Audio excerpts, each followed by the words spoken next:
ഈശ്വരറ്റം പ്രിയപ്പെട്ടവരെ, തിരുവിഷ്ടം മീഡിയയിലേക്ക് സ്വാഗതം. ഒരു പഴയകാല ഓർമ്മ പങ്കുവെച്ചുകൊണ്ട് ആരംഭിക്കാം.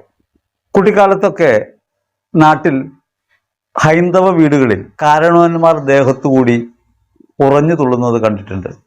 ദേഹത്ത് കാരണവന്മാർ കൂടുന്നവർ ഒരു ദുരിതം വരാൻ പോകുന്നു ഉണ്ണി എന്ന് പറഞ്ഞുകൊണ്ട് വരാൻ പോകുന്ന ആപത്തുകളെ കുറിച്ചൊക്കെ പറയും. ശ്രദ്ധിച്ചു കേട്ടാൽ ഭീഷണിപ്പെടുത്തുന്ന കാര്യങ്ങളാണ് പറയുക. ക്ഷേത്രത്തിലെ പൂജകൾ മുടങ്ങി, കാവിൽ ആരും വിളക്ക് വയ്ക്കുന്നില്ല, അനർത്ഥങ്ങൾ വരാൻ പോകുന്നു, വലിയ അപകടങ്ങളാണ് വരാൻ പോകുന്നത്. അങ്ങനെ പറയുമ്പോൾ അവിടെ സ്ത്രീകൾ മാറത്തിടിച്ച് കരയും. എന്തെങ്കിലും പരിഹാരം വേണമെന്ന് അതിൽ പ്രധാനപ്പെട്ട ആളുകൾ, ഈ കാരണവർ കൂടി ആളോട് ചോദിക്കും. അങ്ങനെ അയാൾ കുറേ പരിഹാര മാർഗങ്ങൾ, ക്രിയകളൊക്കെ പറഞ്ഞു കൊടുക്കും. എന്നിട്ട് കുറെ കഴിഞ്ഞ് ഉറഞ്ഞു തുള്ളി ഇയാൾ വീഴും. എല്ലാവരും വിശ്വസിക്കുന്നത് അയാളിൽ കാരണവർ കൂടിയെന്ന് തന്നെയാണ്. ഇപ്പോൾ ആധുനിക കാലത്ത് ഇത്തരം കാഴ്ചകൾ കണ്ടിട്ടില്ല, ഉണ്ടോ എന്നറിയില്ല. യഥാർത്ഥത്തിൽ എന്തെങ്കിലും ആ കുടുംബക്കാരെ കൊണ്ട് ഭീഷണിപ്പെടുത്തി ചെയ്യിക്കണമെങ്കിൽ അതിന് ഉപയോഗിക്കാവുന്ന ഒരു ലളിത തന്ത്രമായിരുന്നു അതിനകത്തുണ്ടായിരുന്നത്. സുവിശേഷ വേദികളിൽ നമുക്ക് ഇത്തരം ഉറഞ്ഞു തുള്ളുന്ന ആളുകളെ കാണാം. അവരുടെ ഭാവവാഹാദികൾ കണ്ടാൽ തന്നെ ഈ ധ്യാനം കൂടാൻ പോയിട്ടുള്ള ആള് പേടിച്ച് മരിക്കും. അങ്ങനെ ഭയാനകമായ രീതിയിലാണ് സുവിശേഷത്തെ അവതരിപ്പിക്കുന്നത്. സുവിശേഷം സമാധാനത്തിന്റെ സന്ദേശമാണ്. മിസ്റ്റർ ലൂക്കാസ് സുവിശേഷം 2-ാം അധ്യായം 10-ാം തിരുവചനത്തിൽ മാലാഖമാർ അറിയിക്കുന്ന രക്ഷയുടെ സന്ദേശം ഒരു സമാധാനത്തിന്റെ സന്ദേശമാണ്. ശിഷ്യന്മാരെ പറഞ്ഞയക്കുമ്പോഴും ഈശോ പറഞ്ഞത്, നിങ്ങൾ പോകുന്നിടത്തൊക്കെ സമാധാനം ആശംസിക്ക്, നിങ്ങളുടെ സമാധാനം അവരിൽ വസിക്കും, അവർ സ്വീകരിച്ചില്ലെങ്കിൽ തിരികെ പോരും. ഈശോ സുവിശേഷ ദൗത്യത്തിന് അയക്കുമ്പോൾ പറയുന്നത്, അവൻ അവരുടെ നേരെ നിശ്വസിച്ചുകൊണ്ട് പറഞ്ഞു, നിങ്ങൾക്ക് സമാധാനം. അങ്ങനെ സമാധാന ദൂതാണ് സുവിശേഷം എന്നിരിക്കെ പലപ്പോഴും നാം കേൾക്കുന്നത് ഭീതിപ്പെടുത്തുന്ന സന്ദേശങ്ങളാണ്. നിങ്ങളുടെ ജീവിതത്തിൽ ദുരന്തം വരാൻ പോകുന്നു, ഒരു അപകടം വരാൻ പോകുന്നു എന്ന നിലയ്ക്കുള്ള സംഭാഷണങ്ങൾ ഇന്ന് വളരെയധികം നമുക്ക് കേൾക്കാൻ പറ്റും. സഫാനിയുടെ പുസ്തകത്തിൽ 3-ാം അധ്യായത്തിൽ 16-ാം തിരുവചനത്തിൽ വചനം നമ്മോട് പറയുകയാണ്, ഇസ്രായേലിന്റെ പരിശുദ്ധനായ കർത്താവ് നിങ്ങളുടെ മധ്യയുണ്ട്, ഇനിമേൽ നിങ്ങൾ അനർത്ഥം ഭയപ്പെടേണ്ടതില്ല. പഴയ നിയമമാണ്, അന്ന് യേശു ഭൂമിയിൽ വന്നിട്ടില്ല. അന്ന് തന്നെ പറയുന്നത് സമാധാനത്തിന്റെ ദൈവം നിങ്ങളുടെ മധ്യയുണ്ട്, ഇനി ഭയപ്പെടേണ്ടെന്നാണ്. ഇങ്ങനെ സമാധാന രാജാവായവൻ ലോകത്ത് വരികയും പിശാചിന്റെയും മരണത്തിന്റെയും ആധിപത്യത്തിൽ നിന്ന്, പാപത്തിന്റെ കെട്ടിൽ നിന്ന് മനുഷ്യനെ വിമോചിപ്പിക്കുകയും സമാധാനം സ്ഥാപിക്കുകയും ചെയ്തു. ക്രിസ്തുവിലായിരിക്കുന്നവർ ഈ ലോകത്ത് സമാധാനം കൊടുക്കേണ്ടവരാണ്, അഭയം ക്രിസ്തുവാണെന്ന് പ്രഘോഷിക്കേണ്ടവരാണ്. അങ്ങനെ അഭയം ക്രിസ്തുവാണെന്ന് വിശ്വസിക്കുകയും സ്വീകരിക്കുകയും കൊടുക്കുകയും ചെയ്യേണ്ടുന്നവരെ ഭയപ്പെടുത്തുന്ന രീതിയിൽ വരാൻ പോകുന്ന ഒരു ഭീകര ദുരന്തം എന്ന നിലയ്ക്കാണ് സുവിശേഷ പ്രഘോഷണങ്ങൾ പലപ്പോഴും അധപ്പതിക്കുന്നത്. അവരെല്ലാം ഭയപ്പെടുത്തുകയാണ്, പറയുന്നതെല്ലാം ഭയം. നിങ്ങളുടെ പാപം വർദ്ധിച്ചു, അതുകൊണ്ട് ലോകത്ത് ഇനി ഭീകര ദുരന്തങ്ങൾ ഉണ്ടാകാൻ പോകുന്നു. ഭീകര ദുരന്തങ്ങൾ ലോകത്തുണ്ടാകാൻ തുടങ്ങിയത് ഇന്നല്ല സുഹൃത്തെ. ലോകാരംഭം മുതൽ ഇപ്രകാരമുള്ള പ്രതിഭാസങ്ങളിലൂടെയാണ് ലോകം കടന്നു പോയിട്ടുള്ളത്. അവയൊക്കെ അതിജീവിക്കാൻ മാനുഷികമായ ശക്തി മനുഷ്യൻ പ്രയോഗിക്കുന്നുണ്ട്. അവിടെ ദൈവം കൂടെയുണ്ട് എന്ന ബോധവും ബലവുമാണ് അവനെ മുന്നോട്ട് നയിച്ചത്. അങ്ങനെ നശിച്ചു പോകുന്നവരല്ല എന്ന ബോധം ഹൃദയത്തിൽ ഉണർത്തുകയും ഈ ലോകത്തുണ്ടാകുന്ന ദുരന്തങ്ങളെയും അതിജീവിക്കാൻ കെൽപ്പുള്ളവരാക്കുകയും ചെയ്യേണ്ടതിന് പകരം എന്തിനാണ് സുവിശേഷ പ്രഘോഷകർ ഈ ഭയം വിതറുന്നത്? ഭയം വിതറുന്നതിന്റെ പിന്നിലുള്ള ഉദ്ദേശം യഥാർത്ഥത്തിൽ ഒന്നുകിൽ ഈ പറയുന്നവർ ഭയത്തിന് അടിമകളാണ്, സുവിശേഷത്തിന്റെ സ്വാതന്ത്ര്യം അവരനുഭവിക്കുന്നില്ല. പാപം വർദ്ധിച്ചിട്ടുണ്ടെന്നാണ് പറയുക. പാപം വർദ്ധിച്ചിട്ടുണ്ടെങ്കിൽ കൃപ അതിലേറെ വർദ്ധിച്ചിട്ടുണ്ട്. 1 യോഹന്നാൻ 2:2 പറയും, കുഞ്ഞുമക്കളെ, നിങ്ങൾ ആരെങ്കിലും പാപം ചെയ്യാൻ ഇടയായാൽ തന്നെ നമുക്കൊരു മധ്യസ്ഥനുണ്ട്, കർത്താവായ യേശു ക്രിസ്തു. അവൻ നമ്മുടെ പാപങ്ങൾക്ക് പരിഹാര ബലിയാണ്. അങ്ങനെ നമ്മുടെ പാപങ്ങൾക്ക് പരിഹാര ബലിയായി ക്രിസ്തു ഉണ്ട് എന്ന ബോധ്യത്തിൽ നിങ്ങൾ ഏതവസ്ഥയിലാണെങ്കിലും ദൈവം നിങ്ങളോട് സ്നേഹത്തിലാണ്, ദൈവം നിങ്ങളെ സ്നേഹിക്കുന്നു, ദൈവം നിങ്ങളെ കരുതുന്നു എന്ന് പറയുമ്പോഴാണ് മാനസാന്തരം ഉണ്ടാകുക. ഒരാളോട് കൊല്ലും എന്ന് പറഞ്ഞ് ഭീഷണിപ്പെടുത്തിയാണോ മാനസാന്തരപ്പെടുത്തുന്നത്? അഥവാ നിന്നെ സ്നേഹിക്കുന്നു എന്ന് പറഞ്ഞുകൊണ്ടാണോ? എപ്പോഴാണ് ഹൃദയം അലിയുന്നത്? ജീൻ വാൽജിന്റെ കഥ നമുക്കറിയാം, പലപ്പോഴും പറഞ്ഞിട്ടുള്ളതാണ്. ജീൻ വാൽജിൻ വിളക്കുകാലുകൾ മോഷ്ടിച്ചതിന് ബിഷപ്പ് അവനെ കുറ്റപ്പെടുത്തുന്നില്ല. പോലീസ് ഓഫീസർ അവനെ കള്ളനായി പിടിച്ചുകൊണ്ടുവന്നിട്ടും തൊണ്ടി മുതലോടെ കൊണ്ടുവന്നിട്ടും ബിഷപ്പ് പറയുന്നത്, ഇത് ഞാൻ കൊടുത്തതാണ്. ആരാണിവൻ? എൻ്റെ സഹോദരൻ. ജീൻ വാൾജിന്റെ ഹൃദയത്തെ കീറി മുറിക്കുന്ന സ്നേഹത്തിന്റെ വചനമാണത്. അത്രയും കാലം ഒരു റൊട്ടി മോഷ്ടിച്ചതിന് ജയിലിൽ കിടന്ന് നരകയാതന അനുഭവിക്കേണ്ടി വന്ന, ലോകത്തിന് ശിക്ഷ ഏറ്റുവാങ്ങേണ്ടി വന്ന ഒരുവനോട് ഒരു ബിഷപ്പ് പറയുകയാണ്, ഇവൻ എൻ്റെ സഹോദരൻ. ജീൻ വാൾജിന്റെ ഹൃദയത്തെ അത് ദ്രവിപ്പിച്ച് കളയുന്നുണ്ട് പാവങ്ങൾ എന്ന നോവലിൽ. വേണ്ട, ബറാബാസിനെ ഓർക്ക്. എങ്ങനെ ആ മനുഷ്യരെ താങ്ങാൻ പറ്റും? ഞാൻ ദൈവത്തെ സ്നേഹിക്കുന്നത് ദൈവം എന്നോട് ക്ഷമിച്ചു എന്നതുകൊണ്ടാണ്. ദൈവം എന്നെ കുറ്റപ്പെടുത്തിയില്ല എന്നതാണ് എൻ്റെ കണ്ണീരിന് കാരണമായിട്ട് മാറിയത്. ഞാൻ ഈ ലോകത്ത് ദൈവത്തെ നിഷേധിച്ച മനുഷ്യനാണ്. ദൈവമില്ലെന്ന് പഠിപ്പിച്ചവനാണ്. ദൈവമില്ലെന്ന് പഠിപ്പിച്ച, ദൈവത്തിനെതിരായി ജീവിച്ച, ദൈവദ്രോഹമായി ജീവിതം മാറ്റിയ എന്നോട് 18 വർഷത്തെ ദീർഘമായ എൻ്റെ ജീവിതകാലത്തെ പരിഗണിക്കാതെ ദൈവം പറഞ്ഞത് എന്നെ സ്നേഹിക്കുന്നുവെന്നാണ് കുരിശിൽ എനിക്ക് കാട്ടിത്തന്നത്. എനിക്ക് വേണ്ടി പകരം മരിച്ചയാളെയാണ്. എൻ്റെ ഹൃദയത്തെ തകർത്ത് കളഞ്ഞതാണ് ക്രിസ്തുവിൻ്റെ സ്നേഹം. തിമോത്തിയോസിനുള്ള 1-ാം ലേഖനത്തിൽ 1-ാം അധ്യായത്തിൽ 15-16 തിരുവചനങ്ങളിൽ വിശുദ്ധ പൗലോസ് പറയുകയാണ്, പാപികളിൽ ഒന്നാമനാണ് ഞാൻ, എങ്കിലും എനിക്ക് കരുണ ലഭിച്ചു. ദൈവത്തിന് അനന്തമായ കരുണയാണ് വെളിപ്പെടുന്നത്. ഭയപ്പെടേണ്ടതില്ല. നിങ്ങൾ ചെയ്യുന്ന പാപങ്ങൾക്ക് നിങ്ങളെ ദുരന്തങ്ങൾക്ക് ഇരയാക്കുന്ന ദൈവമല്ല യേശു. യേശു നിങ്ങളെ വിമോചിപ്പിക്കുന്നവനാണ്. പാപത്തിൻ്റെ ശിക്ഷ എവിടെയാണ്? അത് മരണശേഷമാണ്. നിങ്ങൾക്ക് നൽകപ്പെട്ട അനന്ത കാരുണ്യത്തെ തിരസ്കരിച്ച് ലോകമാർഗങ്ങളിൽ ജീവിച്ചാൽ ഈ ലോകത്തു നിന്നും മരണത്തോടെ ഒരു കടന്നുപോകലുണ്ട്. ആ കടന്നുപോകൽ ഒരു വിധിയിലേക്കാണ്. അത് നിത്യശിക്ഷയിലേക്കുള്ള പോക്കാകാതിരിക്കാൻ ജീവിതം ക്രമപ്പെടുത്തണം, സ്നേഹത്തിൽ നിലനിൽക്കണമെന്നാണ് ക്രിസ്തു പഠിപ്പിക്കുന്നത്. അവനെ സ്നേഹിക്കുന്നതിലൂടെ അത് സാധ്യമാണ്. അതുകൊണ്ട് കുറവുകളും പോരായ്മകളും ഉണ്ടാകുമ്പോൾ, തെറ്റുകൾ ഉണ്ടാകുമ്പോൾ മാനസാന്തരപ്പെടുകയും ക്രിസ്തുവിലേക്ക് ചേരുകയുമാണ് വേണ്ടത്. അവിടെ നിന്ന് ക്ഷമാശീലനാണ്. അവിടെ നിന്ന് നിങ്ങളുടെ പാപങ്ങളെ ആഴിയുടെ അഗാധങ്ങളിലേക്ക് തള്ളിക്കളയും. ഭയപ്പെടേണ്ടതില്ല. നിങ്ങൾ ആലോചിച്ച് നോക്ക്, യേശു എവിടെയെങ്കിലും ഭീഷണിപ്പെടുത്തിയിട്ടുണ്ടോ? സഭ എവിടെയെങ്കിലും ഭീഷണിപ്പെടുത്തിയിട്ടുണ്ടോ? സഭ നിരന്തരമായി സകലർക്കും വേണ്ടി പ്രാർത്ഥിക്കുകയും ലോകത്തിന് മുഴുവൻ പരിഹാരമായി സ്വയം അർപ്പിക്കുകയാണ് ചെയ്യുക. സഭയിൽ 5 ലക്ഷത്തിലധികം പുരോഹിതരും 8 ലക്ഷത്തിലധികം സന്യസ്തരും നിരന്തരമായി ജീവാർപ്പണം ചെയ്യുന്നത് അഖില ലോകത്തിനും വേണ്ടിയാണ്. ദൈവത്തിന് അനന്തമായ കരുണയും സ്നേഹവും ലോകം അനുഭവിക്കാൻ വേണ്ടി. അതുകൊണ്ട് ഈ ഭീഷണിയെ ഒരു സന്ദേശമായി സ്വീകരിക്കരുത്. ഇത്തരം കേൾവികൾ നമ്മുടെ ഹൃദയത്തെ മലിനമാക്കും. അതുകൊണ്ട് അതിനെ തിരസ്കരിക്കുകയാണ് വേണ്ടത്. കേരളത്തിലെ ഒരു ധ്യാന കേന്ദ്രത്തിൽ ശാപത്തെക്കുറിച്ച് പറഞ്ഞിങ്ങനെ ഭീഷണിപ്പെടുത്തിയപ്പോൾ ആത്മീയ നേതൃത്വം അവരോട് ഒരു കാര്യം ചോദിച്ചു, എന്തിനാണ് ഇങ്ങനെ ചെയ്യുന്നത്? അപ്പോൾ ആ ധ്യാനഗുരു പറഞ്ഞ മറുപടി ഇങ്ങനെയാണ്, അത് ആളുകളെ പ്രാർത്ഥനയിലേക്ക് കൊണ്ടുവരാൻ വേണ്ടിയാണ്. ആളൊക്കെ കൂടി വരുതി വന്നു കഴിയുമ്പോൾ സത്യം പറയാം. അപ്പം സത്യം അറിയാം, പറയാഞ്ഞിട്ടാണ്. എന്ത് വിചാരിച്ചിട്ടാ? പ്രാർത്ഥനയിൽ ശക്തരാക്കാമെന്നോ, ആളെ കൂട്ടാമെന്നോ, വിശ്വാസത്തിലേക്ക് നയിക്കാമെന്നോ? ഒരിക്കലും സാധ്യമല്ല. നീ നല്ലവനാണെന്ന് ഒരാളോട് പറയുമ്പോൾ അയാളുടെ ഹൃദയം ദ്രവിക്കും. നീ മോശമാണെന്ന് പറയും തോറും അയാൾ മോശത്തിലേക്ക് പോകും. എൻ്റെ ഒരു സുഹൃത്ത് ഒരിക്കൽ ബുള്ളറ്റിന് ഞാൻ അദ്ദേഹത്തിൻ്റെ കൂടെ പോവാണ്. അങ്ങനെ യാത്രയ്ക്ക് പോകുന്ന സമയത്ത് ഇദ്ദേഹം തോരാതെ സംസാരിക്കും. അദ്ദേഹത്തിൻ്റെ ജീവിത പ്രശ്നങ്ങൾ പറയും, കുറേ ലോകകാര്യങ്ങൾ പറയും. എല്ലാം ഞാൻ കേട്ടിരിക്കും. അപ്പോൾ അദ്ദേഹം എന്നോട് ഒരിക്കൽ ചോദിച്ചു, ബ്രദറെ, ഞാൻ താങ്കൾക്കൊരു ശല്യമാണല്ലേ? അദ്ദേഹം രസികനായ മനുഷ്യനാണ്. ഇടയ്ക്ക് എഡോ ബ്രദറെ എന്ന് വിളിക്കും. അങ്ങനെ വിളിക്കുമ്പോഴാണ് നമുക്ക് സന്തോഷം. ഈ ബ്രദർ ഒരു സ്ഥാനപ്പേരായി വരുമ്പോൾ അപകടമാണ്. അപ്പം അതുകൊണ്ട് അദ്ദേഹം എന്നോട് പറയുകയാണ്, എഡോ ബ്രദറെ, ഞാനൊരു ശല്യമാണല്ലേ? അപ്പം ഞാൻ പറഞ്ഞു, അങ്ങനെയല്ല, ഞാൻ മോശമാണ്. അയാൾ പറയുകയാണ്. ഞാൻ പറഞ്ഞു, അല്ല, നിങ്ങളെ ദൈവം സൃഷ്ടിച്ചതാണ്, പരമനന്മയായ ദൈവത്തിൻ്റെ മകനാണ് നിങ്ങൾ.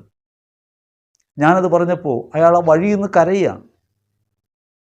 പിന്നീട് എനിക്കുണ്ടായ 2 അനുഭവങ്ങൾ ആ മനുഷ്യനിൽ നിന്നുണ്ടായി. ഒന്ന്, അദ്ദേഹം ഒരു ദിവസം എന്നോട് പറഞ്ഞു, ഞാനിപ്പോൾ മദ്യപിക്കാറില്ല. അപ്പോൾ ഞാൻ പറഞ്ഞു, എനിക്കറിയാം. അതെങ്ങനെ അറിയാം?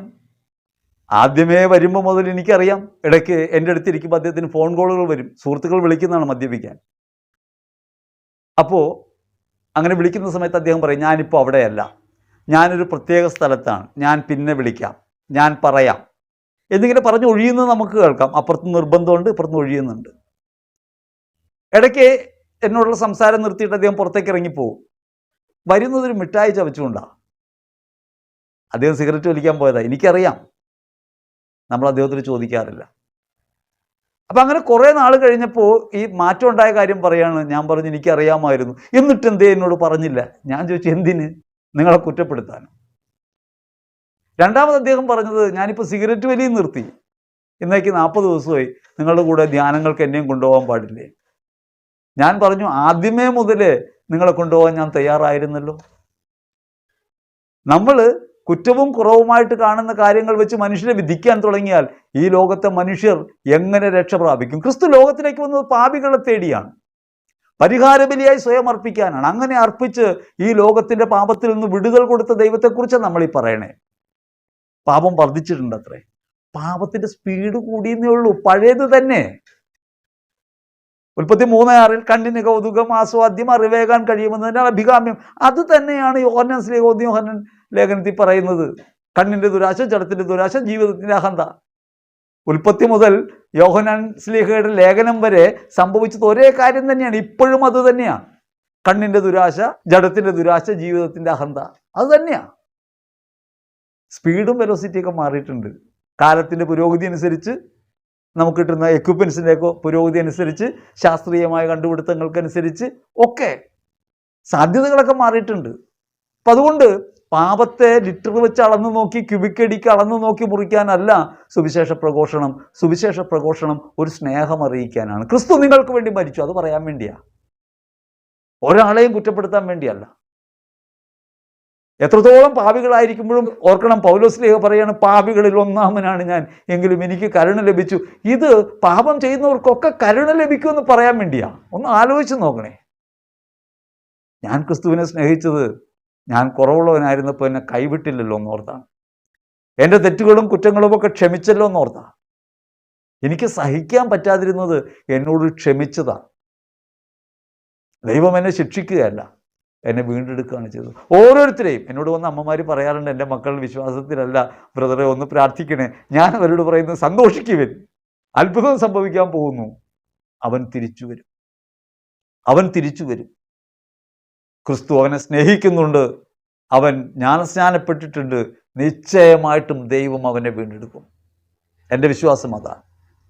അതുകൊണ്ട് പാപം ചെയ്താൽ കുഴപ്പമില്ലെന്നല്ല നമ്മൾ പറയണേ, പാപം നിത്യശിക്ഷയ്ക്ക് കാരണമായ കാര്യമാണ്. നിത്യശിക്ഷയെയും ഈ ലോകത്തിനപ്പുറത്തുള്ള ജീവിതത്തെയും തിരിച്ചറിയണമെങ്കിൽ ക്രിസ്തുവിനെ അറിയണം. ക്രിസ്തുവിനെ അറിയണമെങ്കിൽ സ്നേഹം അറിയണം. ആ സ്നേഹത്തിലൂടെ അത് പഠിക്കാൻ പറ്റും. അപ്പം അതുകൊണ്ട് ഭയത്തിൻ്റെയും ഭീഷണിയുടെയും നിഴലിൽ ആളുകളെ നിർത്തുന്നതിൻ്റെ ഉദ്ദേശം എന്താ? ആളെ കൂട്ടാൻ, ഫാൻസ് അസോസിയേഷൻ ഉണ്ടാക്കാൻ, ചൊൽപ്പടിക്ക് നിൽക്കുന്ന അടിമകളെ ഉണ്ടാക്കാനാണ്. അതല്ലാതെ സ്വാതന്ത്ര്യം കൊടുക്കാനല്ല. സ്വാതന്ത്ര്യം കൊടുക്കാനാണ് നമ്മൾ ശ്രമിക്കേണ്ടത്. ക്രിസ്തു ഒരു സ്വാതന്ത്ര്യമാണ്, അവൻ ആരുടെയും കയ്യേക്കറി പിടിക്കുന്നില്ല. നിങ്ങൾ ആലോചിച്ച് നോക്കിയേ, ഇത്ര ബലവാനായ ദൈവം ഒരു മനുഷ്യ കുഞ്ഞിൻ്റെയും കയ്യേക്കറി പിടിച്ച് തെറ്റ് ചെയ്യിപ്പിക്കാതിരിക്കുന്നില്ല. തെറ്റ് ചെയ്യാതിരിക്കേണ്ടത്, പാപം ചെയ്യാതിരിക്കേണ്ടത് ഒരാൾ അയാൾക്ക് കൊടുത്ത സ്വതന്ത്രമായ ഇച്ഛാശക്തിയെ വിനിയോഗിക്കുന്നതിന് കാര്യമാണ്. ഒരു ഫ്രീ വിൽ നമുക്കുണ്ട്. അത് ദൈവേഷ്ടത്തിനനുസരിച്ച് വിനിയോഗിക്കാൻ നാം പ്രാപ്തരാകേണ്ടതിനാണ് ഈ ലോകം. പ്രലോഭനങ്ങൾ ഉണ്ടാകേണ്ടതാണ്, പ്രലോഭനങ്ങൾ ഉണ്ടാവും. അതിനെ അതിജീവിക്കാനുള്ള കൃപ നമുക്കവിടെ നൽകിയിട്ടുണ്ട്. മാമോദീസ വഴി ഡിവിനിറ്റി ഇൻറ്റു ദി ഹ്യൂമനിറ്റി, ദൈവികത മാനുഷികതയിലേക്ക് ഒഴുകിയിട്ടുണ്ട്. അതുകൊണ്ട് വീണുപോയവനെ ചവിട്ടുകയല്ല വേണ്ടത്, വീണുപോയവനെ വാരിയെടുക്കുകയാണ്. ദയനീയമായ സാഹചര്യങ്ങളിൽ ഒരു ധ്യാനം കൂടി രക്ഷപ്പെടാമെന്ന് കരുതി വരുന്നവനെ ചവിട്ടിത്തേച്ച്, നീ പാപിയാണ്, ഈ ലോക ദുരന്തങ്ങൾ മുഴുവനും നിന്റെ പാപത്തിൻ്റെ ഫലമാണെന്ന് പറഞ്ഞ് ഭീഷണിപ്പെടുത്തുന്നത് പരിതാപകരമാണ്. അത് സുവിശേഷമാണെന്ന് പറയാൻ കഴിയില്ല. ഇനി മനുഷ്യരെ പേടിപ്പിക്കണമെങ്കിൽ ഏറ്റവും ശക്തിയുള്ള ആയുധം എന്താ? പിശാചാണ്. എത്ര വിശ്വാസമില്ലെന്ന് പറയണയാളും ഇരുട്ടത്തൊരു ശബ്ദം കേട്ടാൽ പേടിക്കും. എത്ര ഭയമില്ല, ചെകുത്താനില്ല എന്നൊക്കെ പറയണയാളും രാത്രി ആരെങ്കിലും ഒരു തണുത്ത കൈ വന്ന് കഴുത്തേക്ക് കയറി പിടിച്ചാൽ പേടിക്കാതിരിക്കും? നിശ്ചയമായും പേടിക്കും. കാരണം നമ്മുടെയൊക്കെ മനസ്സിൻ്റെ അകത്ത്, അബോധത്തിനകത്ത് ഒരു ഭയമിരിപ്പുണ്ട്. പൈശാചിക തിന്മകളെ പറഞ്ഞ് ഭയപ്പെടുത്താൻ എളുപ്പമാണ്. നിരവധി കഥകൾ കേട്ടിട്ടുണ്ട്, നിരവധി സംഭവങ്ങൾ എന്ന നിലയ്ക്ക് ആളുകൾ വർണ്ണിച്ചിട്ടുണ്ട്. ഭയം പകർന്നു നൽകപ്പെട്ട ഒന്നാണ്. അത് മാതാപിതാക്കളിൽ നിന്ന്, സമൂഹത്തിൽ നിന്നൊക്കെ നമുക്കത് കിട്ടിയിട്ടുണ്ട്. പൈശാചിക തിന്മകൾ ഉള്ളതാണോ ഇല്ലാത്തതാണോ? ഉള്ളതാണ്. പക്ഷേ പൈശാചിക തിന്മകളെ ആണോ ഭയക്കേണ്ടത്? പൈശാചിക തിന്മകളെ കുരിശിൽ തോൽപ്പിച്ച ക്രിസ്തുവിനെയാണ്. ക്രിസ്തുവിനോടുള്ള ഭയം സ്നേഹത്തിലുള്ള ഭയമാണ്, ബഹുമാനത്തിൻ്റെ ഭയമാണ്. എന്നെ അറിയുന്ന, എൻ്റെ കുറവുകൾ അറിയുന്ന, എന്നെ സ്നേഹിക്കുന്ന ഒരുവനോട് എനിക്കുണ്ടാവുന്ന ഹൃദയത്തിലെ ഉന്നതമായൊരു വികാരമാണ് ആ ഭയം, ദൈവഭയം. അത് സാധാരണ ഭയമല്ല. നമുക്ക് ചില ആളുകളെയൊക്കെ കാണുമ്പോൾ മനസ്സിനകത്ത് ഒരു സങ്കോചം ഉണ്ടാവും, തെറ്റ് ചെയ്താൽ സങ്കോചം ഉണ്ടാവും. ആരെ കാണുമ്പോഴാണ്? പരീക്ഷയ്ക്ക് മാർക്ക് കിട്ടിയില്ല, അല്ലെങ്കിൽ പ്രോഗ്രസ് കാർഡ് കിട്ടി, പ്രോഗ്രസ് കാർഡിൽ കുറവുകളുണ്ട്, അതുമായി വീട്ടിലേക്ക് വരുന്ന വഴിക്ക് അയൽവക്കത്തെ ചേട്ടൻ വിളിച്ച് ചോദിച്ചു, പ്രോഗ്രസ് കാർഡ് കിട്ടിയല്ലേ? എന്തു പറയും? ആ, ഒരു വികാരവും ഇല്ല. എന്താ? ആ ചേട്ടനോട് നമുക്ക് ബാധ്യതയൊന്നും ഇല്ലെന്നേ. വീട്ടിൽ വരുമ്പോൾ അച്ഛൻ്റെ മുഖത്ത് നോക്കാൻ പറ്റണില്ല, അമ്മയുടെ മുഖത്ത് നോക്കാൻ പറ്റണില്ല. എന്താ കാര്യം? അത് കാണുമ്പോഴേ അവർക്കറിയാം പ്രോഗ്രസ് കാർഡ് കിട്ടിയെന്ന്. എന്താ കാര്യം? അവർ സ്നേഹിക്കുന്നു, അവർ അഭിലഷിക്കുന്നു, അവരുടെ ഇഷ്ടത്തിനനുസരിച്ച് ഉയരാൻ പറ്റുന്നില്ല. അടികൊള്ളുന്നതിനേക്കാൾ കൂടുതൽ കുഞ്ഞിനെ ഭയപ്പെടുത്തുന്നതല്ലേ. അപ്പം അതുകൊണ്ട് അവരുടെ സ്നേഹം നഷ്ടപ്പെടുമോ എന്നുള്ള ഭയമാണ് അവർക്കുള്ളത്. അവർ സ്നേഹിക്കുന്നതാണ് ഭയത്തിന് കാരണം. ആ ഭയം അഭയമാണ്, ദൈവഭയം. ദൈവത്തോടുള്ള നമുക്ക് ഭയം ദൈവഭയമാണ്. കൊന്നതിന് ശേഷം നമ്മെ നരകാഗ്നിയിലേക്ക് തള്ളിക്കളയാൻ കെൽപ്പുള്ളവനെ മാത്രം ഭയപ്പെടുവിനെന്ന് പറയുമ്പോൾ തള്ളിക്കളയുമെന്നല്ല അതിനർത്ഥം. തള്ളിക്കളയാതിരിക്കാൻ വേണ്ടി സ്വപുത്രനെ കുരിശിൽ യാഗമായി അർപ്പിച്ച ഒരു പിതാവിൻ്റെ സ്നേഹമാണ് നമ്മുടെ മുമ്പിലുള്ളത്. 2000 വർഷത്തെ സഭയുടെ പാരമ്പര്യം, ചരിത്രം പഠിപ്പിക്കുന്നത് ഈ സ്നേഹത്തിൻ്റെ അർപ്പണമാണ്. ലക്ഷക്കണക്കിന് ആളുകളാണ് സ്വന്തം ജീവിതം ഉപേക്ഷിച്ച് കർത്താവിന് വേണ്ടി ജീവിതം അർപ്പിച്ചവർ, അടിമകളായവർ, ദാസ്യമർപ്പിച്ചവർ, ജീവിതം സമർപ്പിച്ചവർ, രക്തം ചിന്തിയവർ. അവരെയൊക്കെ പ്രേരിപ്പിച്ചത് ഈ സ്നേഹത്തിൻ്റെ പ്രതിസ്നേഹമായി മാറാനുള്ള പ്രേരണയാണ്. അപ്പോൾ നമ്മൾ തിരിച്ചറിയേണ്ടതുണ്ട്. അപ്പോൾ അതുകൊണ്ട് നമ്മൾ പേടിക്കേണ്ട, പിശാചിനെ പേടിക്കേണ്ട. പക്ഷേ എന്താ പറയുന്നത്? ഒരിക്കൽ പിശാചിന് അടിമയായാൽ പിന്നെ പിശാച് അവനെ നിരന്തരമായി അടിമപ്പെടുത്തും. ഡെലിവറൻസ് ഒന്നും എടുത്തിട്ട് കാര്യമില്ലെന്നാ പറയണേ. ഒരു പ്രാവശ്യമൊന്നും പോരാ, നിരന്തരം ഡെലിവറൻസ് എടുക്കേണ്ടി വരും. എന്തിനാ? ഇതെന്താ മരുന്നോ? സാവധാനം കഴിച്ച് രോഗം മാറ്റിയെടുക്കാൻ. യേശുക്രിസ്തു ഒരൊറ്റ വാക്ക് പറഞ്ഞാണ് പിശാചിനെ ഓടിച്ചത്.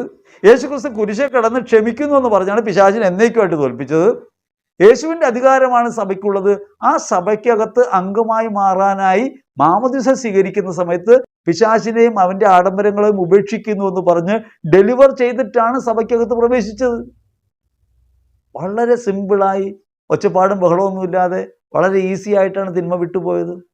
അതോ പോയില്ലെന്നാണോ അഭിപ്രായം എന്നറിയില്ല. കാരണം നിരന്തരം ചെയ്യണമെന്ന് പറയുമ്പോൾ അങ്ങനെ നിരന്തരം ചെയ്യുന്നൊരു മാനസിക രോഗി ഉണ്ടാക്കിയെടുക്കുകയാണ്. നിങ്ങൾ ആലോചിച്ചേക്ക്, ഒരാൾക്ക് നിരന്തരം പിശാചാണെന്ന് പറഞ്ഞാൽ അയാളൊരു മാനസികമായ അടിമത്തത്തിലേക്കും രോഗത്തിലേക്കും പോകുന്നു എന്നർത്ഥം. കഷ്ടമാണ് ഇത്തരം സ്ഥിതികൾ. വിശുദ്ധ മത്തായിയുടെ സുവിശേഷം 12-ാം അധ്യായം 44-45 തിരുവചനങ്ങളിലും, വിശുദ്ധ ലൂക്കാ സുവിശേഷം 11-ാം അധ്യായം 24-26 തിരുവചനങ്ങളിലും നമുക്കൊരു കാര്യം കാണാം. പിശാചിനെ ഒരിക്കലും ഒഴിവാക്കിയാൽ ആ പിശാച് വരണ്ട നിലത്തുകൂടെ അലഞ്ഞു നടക്കും. കയറി കിടക്കാൻ സ്ഥലം കിട്ടാണ്ട് വരുമ്പോൾ തിരിച്ചു വരും. അപ്പോൾ ഈ ഭവനം അടിച്ച് വൃത്തിയാക്കിയിട്ടുള്ളത് കണ്ടാൽ തിരിച്ചു കയറി അവിടെ വസിക്കും. ഇത് പറഞ്ഞിട്ടാണ് 7 ദുരാത്മാക്കളെ കൂട്ടി വരുന്ന ഈ പിശാചിനെ കുറിച്ച് പറഞ്ഞിട്ടാണ് പലപ്പോഴും പറയുന്നത്, ചെകുത്താൻ ഒഴിഞ്ഞു പോയാൽ അതോടെ പോയെന്ന് വിചാരിക്കേണ്ട, അവൻ വരും. ഒരു ഭീഷണി നിലനിർത്താണ് അവിടെ ഈ വചനം ഉപയോഗിച്ചിട്ട്. വാസ്തവത്തിൽ ആ വചനം എന്താ പറയുന്നത്? ആ വചനത്തെ ആ ഭാഗം മാത്രം പിക്ക് ചെയ്തെടുത്തിട്ടാണ് പറയുന്നത്. ആ വചനത്തിൻ്റെ ആ ഭാഗം മാത്രം പിക്ക് ചെയ്തെടുത്തിട്ടാ. ഇതെവിടെ സംഭവിച്ച കാര്യമാണ്? ഈ 2 സുവിശേഷങ്ങളിലും യേശു പൈശാചിക തിന്മകളെ ഒഴിവാക്കുന്നത് ബേൽസബൂലിനെ കൊണ്ടാണെന്ന് പറഞ്ഞ് അവനെ ആക്ഷേപിക്കുകയും അവരിൽ നിന്ന് എന്തെങ്കിലും അടയാളം കാണാൻ വേണ്ടി ആഗ്രഹിക്കുകയും ചെയ്ത് യഹൂദരോടാണ് യേശു പറയുന്നത്, പിശാച് വിട്ടുപോയി എന്നോർത്ത് നിങ്ങൾ സന്തോഷിക്കേണ്ട. കാരണം എന്താ? പൈശാചിക തിന്മകളെ ബഹിഷ്കരിക്കുന്ന പരിപാടി അന്ന് യഹൂദർക്കുണ്ടായിരുന്നു. യേശുവും അപ്രകാരം തന്നെയാണ് ചെയ്യുന്നതെന്നാണ് അവർ പറയുന്നത്. യേശു കുരിശിൽ പിശാചിനെ തോൽപ്പിച്ചിട്ടില്ല. അപ്പോൾ ഈ തലമുറ ഇങ്ങനെ ദുഷിച്ച സ്വഭാവം കാണിക്കുമ്പോൾ നിങ്ങൾ മനസ്സിലാക്കണം, ഇത് വിട്ടുപോയിട്ടില്ല, ഇത് നിങ്ങളെ തേടി തന്നെ വരും. ഇങ്ങനെയാണെങ്കിൽ ക്രിസ്തുവിനെ നാഥനായി സ്വീകരിച്ചില്ലെങ്കിൽ, യേശു ക്രിസ്തുവിനെ നാഥനും രക്ഷകനുമായി സ്വീകരിച്ചില്ലെങ്കിൽ ഈ ഭവനം ഒഴിഞ്ഞു കിടക്കും. ആ ഒഴിഞ്ഞു കിടക്കുന്ന ഭവനത്തിനകത്ത് പിശാച് കയറി വസിക്കും. നമ്മളിത് ഉപേക്ഷിച്ചതാണ്. ഉപേക്ഷിച്ചപ്പോൾ അവനെ ഒഴിവാക്കിയിട്ട് യേശു നമ്മിൽ വസിക്കാനാണ് നമ്മൾ സ്വീകരിച്ചത്. അതിനാണ് ദൈവരാജ്യത്തിലേക്ക് നമ്മൾ അംഗമായത്. ക്രിസ്തു നമ്മുടെ അകത്ത് വസിക്കുന്നു. കുരിശ് വരയ്ക്കുമ്പോൾ നമ്മൾ പറയുമല്ലോ, പിതാവിൻ്റെയും പുത്രൻ്റെയും പരിശുദ്ധാത്മാവിൻ്റെയും നാമത്തിൽ ഞങ്ങളിൽ വസിക്കുന്ന ഞങ്ങളുടെ തമ്പുരാനെ. മാമോദീസ വഴി നമ്മുടെ അകത്ത് ദൈവം വസിക്കുന്നു. അവിടെ പിന്നെ പിശാച് വീണ്ടും കയറി വരണേ എങ്ങനെയാ? യേശു തന്നെ സുവിശേഷ ഭാഗത്ത് പറയാൻ കാര്യം എന്താ? യേശുവിനോട് അടയാളം ചോദിക്കുന്നു. അവൻ ബേൽസബൂലിനെ കൊണ്ടാണ് പിശാചിനെ പുറത്താക്കുന്നതെന്ന് പറയുന്നു. അങ്ങനെ പൈശാചിക തിന്മകളെ ഒഴിവാക്കുന്നത് പൈശാചിക പ്രവൃത്തിയാണെന്ന് പറയുന്ന സമയത്താണ് ക്രിസ്തു പറയുന്നത്, അന്തഛിദ്രമുള്ള ഭവനം നശിക്കും എന്ന് പറഞ്ഞിട്ടാണ് യേശു പറയുന്നത്, ഈ പിശാച് ഇറങ്ങിപ്പോയാൽ കയറി വരും. എന്നാൽ യേശു എന്നേക്കുമായി പിശാചിനെ കുരിശിൽ തോൽപ്പിച്ചു, അവന്റെ ആധിപത്യത്തിൽ നിന്ന് ലോകത്തെ രക്ഷിച്ചു. ആ കാര്യം നമ്മൾ സമ്മതിക്കുന്നില്ല. അപ്പൊ അതുകൊണ്ട് തിരിച്ചറിയണം, യേശു അവിടെ പറയുന്നുണ്ട്, മത്തായി സുവിശേഷം 12-ാം അധ്യായം 45-ാം തിരുവചനത്തിൽ, ഈ ദുഷിച്ച തലമുറയ്ക്കും ഇത് തന്നെയായിരിക്കും അനുഭവം. ആർക്കാണ്? തന്നെ പൈശാചിക തിന്മയുടെ ഭാഗമാണെന്ന് ആക്ഷേപിച്ച, പരിശുദ്ധാത്മാവിനെതിരായി സംസാരിച്ച ഈ ദുഷിച്ച തലമുറയ്ക്കും ഇത് തന്നെയായിരിക്കും അനുഭവം. അത് പറഞ്ഞിട്ടാണ് ഇന്നും പിശാചിങ്ങനെ ഇറങ്ങിപ്പോയാൽ കയറി വരും, ഇറങ്ങിപ്പോയാൽ കയറി വരും എന്ന് പറയണേ. ഒന്നുകിൽ നിങ്ങളൊരു കാര്യം മനസ്സിലാക്കണം, പൈശാചിക തിന്മകളെ ഉച്ചാടനം ചെയ്യാനുള്ള ശേഷി ഉണ്ടെന്ന് നിങ്ങൾക്ക് വിശ്വാസമില്ല. അതുകൊണ്ട് വീണ്ടും നിങ്ങൾ ഈ പ്രശ്നത്തിലേക്ക് പോകുന്ന പറയണേ. ഈ പറഞ്ഞ സ്ഥലത്ത് തന്നെ പോയി കൗൺസിലിംഗ് നടത്തിയ 2 കന്യാസ്ത്രീമാർ, സന്യാസികളാണേ, യേശുവിന് വേണ്ടി സ്വയം സമർപ്പിച്ചവരാ. അവരവിടെ ചെന്നപ്പോൾ കാലിൽ വ്രണമൊക്കെ ഉണ്ട്, ചെറിയ അസ്വസ്ഥതകളൊക്കെ ഉണ്ട്. അതുമായിട്ടാണ് ഈ ചേടുത്തി മന്നിത്തിയും 2 പേരും കന്യാസ്ത്രീമാർ അവിടെ ചെന്നത്. അവരോട് പറയണേ, ഒരു പിശാചിനെ ഒഴിവാക്കി ഇനി 2 കൂടി ഉണ്ടെന്ന്. വീട്ടിലേക്ക് പറഞ്ഞു വിടുക ആളെ. ഒരു പിശാചിനെ ഞാനിപ്പോൾ കളഞ്ഞിട്ടുണ്ട്, 2 കയ്യിരിപ്പുണ്ട്, കൊണ്ടുപോയിക്കൊള്ളാൻ. ഇതെന്താ ഇൻസ്റ്റാൾമെന്റ് സ്കീമോ? ഘട്ടം ഘട്ടമായിട്ട് ഒഴിവാക്കാൻ. ഒരു ധ്യാനാവസരത്തിൽ എന്നെ കാണാനായി ഒരു കുടുംബം വന്നു. ഞാൻ അവിടെ സ്ഥലത്തില്ല. വചന ശുശ്രൂഷയ്ക്ക് ശേഷം ഞാൻ വീട്ടിലേക്ക് പോയി. ആ സമയത്ത് നമ്മുടെ കൂടെയുള്ള കൗൺസിലേഴ്സാണ് അവിടെ ഉള്ളത്. അപ്പോൾ അവിടെ അങ്ങനെ കൗൺസിൽ ചെയ്തുകൊണ്ടിരിക്കുന്ന സമയത്ത് എനിക്ക് പ്രത്യേകമായി ഒരാളെ വിളിക്കണമെന്ന് തോന്നി, ഒരു കൗൺസിലറെ വിളിക്കണമെന്ന് തോന്നി. അയാൾ എന്തോ ഒരു അസ്വസ്ഥതപ്പെടുന്നതായിട്ട് എനിക്ക് തോന്നി. ഞാൻ ഉടനെ തന്നെ അയാളെ വിളിച്ചു. അപ്പോൾ ധർമ്മസങ്കടത്തിൽ ഇരിക്കുകയാണ്. വിളിച്ച ഉടനെ അയാൾ പറഞ്ഞു, ബ്രദറെ രക്ഷപ്പെട്ട് വിളിച്ചത്, ഞാനൊരു കഷ്ടത്തിലിരിക്കുകയാണ്. ഞാൻ ചോദിച്ചു, എന്ത് പറ്റി? എൻ്റെ അടുത്ത് വന്നിട്ടുള്ളത് ഒരു കുടുംബമാണ്, അവരുടെ വീട്ടിൽ പൈശാചിക തിന്മകളുണ്ട്. അങ്ങനെ പൈശാചിക തിന്മകളെ ഒഴിവാക്കാൻ ഒരു പുരോഹിതൻ വന്ന് പ്രാർത്ഥിച്ചു. അദ്ദേഹം കത്തോലിക്ക സഭയുള്ള പുരോഹിതനല്ല, യാക്കോബിറ്റ് ഉപാധിയുടെ പുരോഹിതനാണ്. വന്ന് പ്രാർത്ഥിച്ചു. അങ്ങനെ പ്രാർത്ഥിച്ച് 2 പിശാചുക്കളെ പുറത്താക്കി. എന്നിട്ട് അദ്ദേഹം ഡൊണേഷനൊക്കെ മേടിച്ചു. അതിനുശേഷം അദ്ദേഹം പറഞ്ഞു, ഒരെണ്ണവും കൂടിയുണ്ട്, ഞാൻ വരാമെന്ന് പറഞ്ഞ് പോയി. അന്ന് രാത്രിയിൽ ആ പുരോഹിതൻ മരിച്ചുപോയി. നിങ്ങളൊന്ന് ആലോചിച്ച് നോക്കണേ, ആ കുടുംബം അങ്കലാപ്പിലായില്ലേ? കാരണം ഒരെണ്ണം ബാക്കി വെച്ചിട്ടാണ് പോയത്. അതൊരു കാര്യം, ഇനി വേറെ പണിക്കാരനെ വിളിക്കാമെന്ന് വിചാരിച്ചാൽ തന്നെ കുഴപ്പം എന്താ ഉള്ളത്? ഈ ആള് അന്ന് തട്ടിപ്പോയി. അത് ആരുടെ കഴിവായിരിക്കും? തൊട്ട് കളിക്കാമെന്ന് പിശാച് പണി കൊടുത്തതാണെന്ന് അവർ വിശ്വസിച്ചേക്കണേ. ആ പുരോഹിതൻ മരിച്ചത് ചെകുത്താൻ്റെ കളി കൊണ്ടാണെന്ന് ഈ കുടുംബം വിശ്വസിച്ചേക്കാണ്. അത്രയും കൊടിയ ഒരു തിന്മ തങ്ങളുടെ വീട്ടിലുണ്ടെന്ന് ഭയന്നാണ് ഇദ്ദേഹത്തിൻ്റെ മുമ്പിൽ ഇവർ കൗൺസിലിങ്ങിന് ചെന്നിട്ടുള്ളത്. പിന്നെ ഞാൻ അത്യാവശ്യം കാര്യങ്ങളൊക്കെ പറയാൻ പറഞ്ഞു. പിന്നെ പിറ്റേ ദിവസം വരൂ, ഞാൻ ഉണ്ടാകാമെന്ന് പറഞ്ഞു. അങ്ങനെ ഞാൻ അവരെ കണ്ട് പ്രാർത്ഥിക്കുകയും ഒക്കെ ചെയ്തു. അപ്പം അതിന് മനസ്സിലാക്കേണ്ടത്, 4 ലക്ഷം രൂപ കൊടുത്തിട്ട് ആ ചെകുത്താൻ പോയിട്ടുണ്ടായിരുന്നില്ല. ഇനി ഒരെണ്ണവും കൂടി ഉണ്ട്. അപ്പം അതിനെടുക്കാൻ വരുമ്പോൾ ബാക്കി കൊട്ടേഷനാണല്ലോ. അപ്പം അതുകൊണ്ട് നമ്മൾ മനസ്സിലാക്കേണ്ടത്, പൈശാചിക തിന്മകൾ വീണ്ടും വീണ്ടും വരുമെന്ന് പറഞ്ഞ് ഭയപ്പെടുത്തുന്നത് അപകടകരമായൊരു തിന്മയാണ്. ഇനി ഇതിൻ്റെ വേറൊരു വശം എന്താണെന്നറിയാമോ? ഇങ്ങനെയുണ്ടെന്ന് ആളുകളോട് പറയുമ്പോൾ മാനസിക രോഗികളായി പോകും. അപ്പം നമ്മുടെ അടുത്ത് ഇത്തരം ശുശ്രൂഷകൾക്ക് ആളുകൾ വരുമ്പോൾ നമ്മൾ അവരോട് നിങ്ങൾക്ക് തിന്മയുണ്ടെന്ന് തന്നെ പറയാറില്ല, ഉറക്കെ പ്രാർത്ഥിക്കാറില്ല. ആദ്യകാലത്തൊക്കെ ഉറക്കെ പ്രാർത്ഥിച്ചിരുന്നു, ഇപ്പോൾ ഉറക്കെ പ്രാർത്ഥിക്കാറുമില്ല. തലയെ കൈവയ്ക്കും, മനസ്സിൽ പ്രാർത്ഥിക്കും. എന്തുകൊണ്ടാണെന്നറിയാമോ? ഈ വരുന്നയാൾ അസ്വസ്ഥയായാൽ അയാൾ തന്നെ ഭയക്കും, എന്തോ കുഴപ്പമൊക്കെ ഉണ്ടായെന്ന് വിചാരിക്കും. പിന്നെ കുഴപ്പമുണ്ടാകാൻ വേറെ ബുദ്ധിമുട്ടൊന്നുമില്ല. മാത്രമല്ല, ഈ കൂടെ നിൽക്കുന്നവരെന്ത് വിചാരിക്കും? ഇയാൾക്ക് ചെറുത്താനാന്ന് വിചാരിക്കില്ലേ? അവരോടും പറയാറില്ല പ്രശ്നമുള്ളത്. കാരണം പ്രശ്നമുണ്ടെന്ന് അവരോട് പറഞ്ഞാൽ നിശ്ചയമായിട്ടും അവരും ഭയക്കും. അവരിടയ്ക്കിടയ്ക്ക് ഇയാൾക്ക് എന്തെങ്കിലും സ്വഭാവ വ്യതിയാനം ഉണ്ടാകുമ്പോൾ ചെകുത്താൻ കൂടിയതാണെന്ന് അവർ തെറ്റിദ്ധരിക്കും. അങ്ങനെ പിശാച് വാഴുകയാണോ ചെയ്യുന്നത്? കുരിശിൽ അവനെ തോൽപ്പിച്ച ക്രിസ്തുവിൻ്റെ അധികാരത്തിലാണ് സഭ അവനെ നീക്കിയിട്ടുള്ളത്. അതുകൊണ്ട് പൈശാചിക തിന്മകളെ ഭയക്കാനിടയാകുന്ന പ്രഘോഷണങ്ങൾ നിശ്ചയമായും നാം മനസ്സിലാക്കണം. അതിൻ്റെ പിന്നിൽ എന്തോ ദുരുദ്ദേശമുണ്ട്. നിഷ്കളങ്കമല്ല ആ പ്രവൃത്തി. മാത്രമല്ല, ഈ ശുശ്രൂഷകരെന്ന് പറയുന്നവർ കടുത്ത ഭയത്തിൻ്റെ ബന്ധനത്തിലുമാണ്. അക്കാര്യത്തിൽ യാതൊരു സംശയവുമില്ല. പരിശുദ്ധാത്മാവിലുള്ള ഒരാൾക്ക് മറ്റുള്ളവരെ ഭയപ്പെടുത്തേണ്ട കാര്യമില്ല. ധൈര്യമായിരിക്കുവിൻ, ഞാൻ നിങ്ങളോട് കൂടെ ഉണ്ടെന്നാണ് കർത്താവ് പറഞ്ഞത്. നമ്മളും യേശുക്രിസ്തുവിൽ മറ്റുള്ളവരോട് പറയേണ്ടത് ധൈര്യമായിരിക്കുവിൻ, കർത്താവ് നിങ്ങളോട് കൂടെ എന്നാണ്. നമ്മെ വിളിച്ചിട്ടുള്ളത് അതിനാണ്. ക്രിസ്തുവിൻ്റെ അധികാരവും ക്രിസ്തുവിൻ്റെ ശക്തിയും വെളിപ്പെടുത്താനാണ് ശുശ്രൂഷ ജീവിതം. അതുകൊണ്ട് ഭയപ്പെടുത്തുന്ന ഇത്തരം പ്രഘോഷണങ്ങൾക്ക് ചെവി കൊടുക്കാതിരിക്കാൻ ശ്രദ്ധിക്കണം. ഇനി അടുത്ത ഭീഷണി എന്താ? മന്ത്രവാദത്തിനും കൂടോത്രത്തിനും ഒക്കെ പോയിട്ടുള്ളവർ സൂക്ഷിക്കണം. അവരിഞ്ഞ് എന്ത് സൂക്ഷിക്കാനാ? ലോകത്തെ ഏറ്റവും വലിയ വിഡ്ഢികളായി പോയ ആളുകളാണ് ഈ മന്ത്രവാദത്തിനും കൂടോത്രത്തിനും പോയ ആളുകൾ. ഒരിക്കലും സംഭവിക്കാത്ത നടക്കാത്ത കാര്യങ്ങൾ പറഞ്ഞ ആളെ പറ്റിക്കുന്ന പരിപാടിയാണ്. മന്ത്രവാദത്തെക്കുറിച്ചൊക്കെ കുറെ പഠിച്ചിട്ടുള്ളതുകൊണ്ടാണ് ഞാൻ പറയണേ. ഒന്നും സംഭവിക്കുന്ന കാര്യങ്ങളല്ല, ഒരു ചുക്കും ചെയ്യാൻ സാധ്യമല്ല. അങ്ങനെയാണെങ്കിൽ ഈ പാകിസ്ഥാനെതിരെ പടക്കോപ്പം വെച്ചിട്ടിരിക്കേണ്ട വല്ല കാര്യമുണ്ടോ? ലക്ഷക്കണക്കിന് കോടി രൂപയല്ലേ നമ്മൾ സൈന്യത്തിന് വേണ്ടി വിനിയോഗിക്കുന്നത്. വല്ല കാര്യമുണ്ടോ? ഒരു പള്ളി വലിച്ചു കെട്ടുക, ഒടി വയ്ക്കുക, ഇപ്പുറത്തേക്ക് ആരെങ്കിലും കടന്നാൽ ഒടി മറികടന്നാൽ പണി തീരും. പോരെ? ആകാശത്തിലേക്കാണെങ്കിൽ 2 മന്ത്രവും കൂടി ജപിച്ചേക്കാം. ഇത്രയും ജനസംഖ്യ ഉള്ളതല്ലേ. കൊറോണയ്ക്ക് പാത്രം കൊട്ടി ഓടിക്കാൻ നോക്കിയ പോലെ, വിളക്ക് കത്തിച്ച് ഓടിക്കാനൊക്കെ നോക്കിയില്ലേ? അതേപോലെ ഒരു മന്ത്രം അങ്ങ് ജപിച്ചാൽ പോരെ? ചൈന 4500 സ്ക്വയർ കിലോമീറ്ററാണ് ഭൂമി തട്ടിക്കൊണ്ടുപോയത്. ഒരു ചുക്കും ചെയ്യാൻ സാധ്യമല്ല. പറ്റുമെങ്കിൽ ചെയ്യാൻ പാടില്ലേ? മന്ത്രം കൊണ്ടൊരു കുന്തവും നടക്കില്ലെന്ന് എല്ലാവർക്കും അറിയാം. പിന്നെ ഒരു മനഃശാന്തിക്ക് വേണ്ടി മന്ത്രവാദത്തിനൊക്കെ ആളുകൾ പോയിട്ടുള്ളത്. മന്ത്രവാദം ശരിയോ തെറ്റോ എന്നുള്ളത് നമ്മൾ തിരിച്ചറിയണം. മന്ത്രവാദം എന്തുകൊണ്ടാണ് മന്ത്രവാദത്തിനും കൂടോത്രത്തിനും പോയിക്കൂടാന്ന് പറയുന്നത്? അത് വ്യർത്ഥതയാണെന്നുള്ളത് കൊണ്ടാണ്. അത് ബ്ലാക്ക് മാജിക് എന്നാണ് സഭ പറയുക. ഇല്ലാത്ത ഒന്നിനെ സങ്കല്പിച്ച് അതിലൂടെ എന്തെങ്കിലും വരുമെന്ന് പ്രതീക്ഷിക്കുന്ന അന്ധവിശ്വാസങ്ങൾ, പരദ്രോഹ പ്രവൃത്തികൾ, അവയൊക്കെ നിഷിദ്ധങ്ങളാണ്. അവയ്ക്കൊന്നും പോയിക്കൂടാന്ന സഭ പഠിപ്പിക്കുക. ഇനി അബദ്ധവശാൽ ആരുടെയെങ്കിലുമൊക്കെ പ്രേരണ കൊണ്ട് ഇങ്ങനെ എവിടെയെങ്കിലുമൊക്കെ പോയിട്ടുണ്ടെങ്കിലോ? അങ്ങനെയൊക്കെ പോയിട്ടുള്ളവർ തിരിച്ചു വന്നിട്ടാണല്ലോ ധ്യാനം കൂടാനിരിക്കണേ. ആ ആളോട് പറയാണ് അങ്ങനെ പോയിട്ടുള്ളവർ സൂക്ഷിക്കണം. എന്താ സൂക്ഷിക്കേണ്ടത്?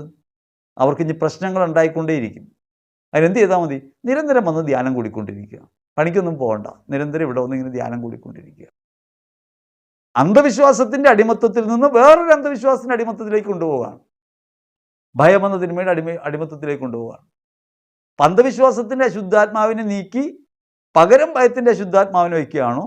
അല്ലെങ്കിൽ അന്ധവിശ്വാസത്തിൻ്റെയും ഭയത്തിൻ്റെയും അശുദ്ധാത്മാവിനെ ഊട്ടി ഉറപ്പിക്കുന്ന പ്രവൃത്തിയാണോ ഈ പ്രഘോഷത്തിലൂടെ സംഭവിക്കുന്നത്? നിങ്ങളൊരു കാര്യം മനസ്സിലാക്കണം.